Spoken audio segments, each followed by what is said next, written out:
So my goal, one day I decided I'm going to get all of the members of Congress to follow me on Twitter.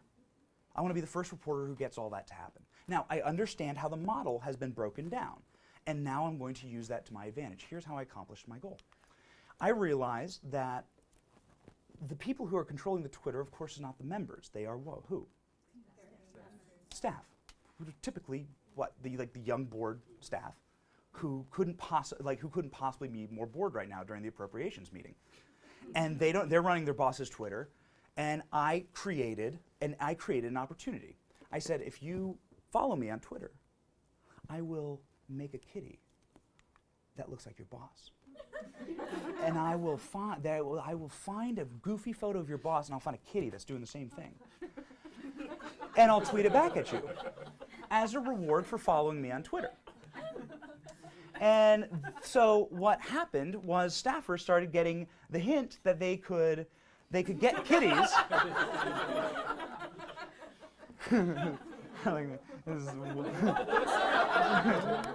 Wolf. Oh, Wolf. So staffers started getting the hint that they could do this. All right? Some really exciting things started happening. I love the place I work. I was getting followed by so many members of Congress, I couldn't actually complete any of my data lines for that day. So my bosses told me, you know what? Just go full time. Full time making kitties of Congress. Just make kitties of Congress, because I'm like, I got a backlog of 20 members sitting there waiting for kitties. You should, in my memoir someday, I'll publish the DMs from the members, like, where's my kitty? I want my kitty. And the beauty of it is I spent 3 days just doing this. I spent 3 days. So many members of Congress, kept following me. And you have to go and find the unique photo, right, to make it really special. Speaker Boehner followed me, which was really fun. What's the point? I am now followed by 271 members of Congress, which is more than halfway there. And in my estimation, more than any other reporter in the city. And why is that? Is it because I'm so smart and clever and awesome? Or more like my bosses could let me waste time doing this kind of junk? I think it's more that I just kind of understood who my audience was.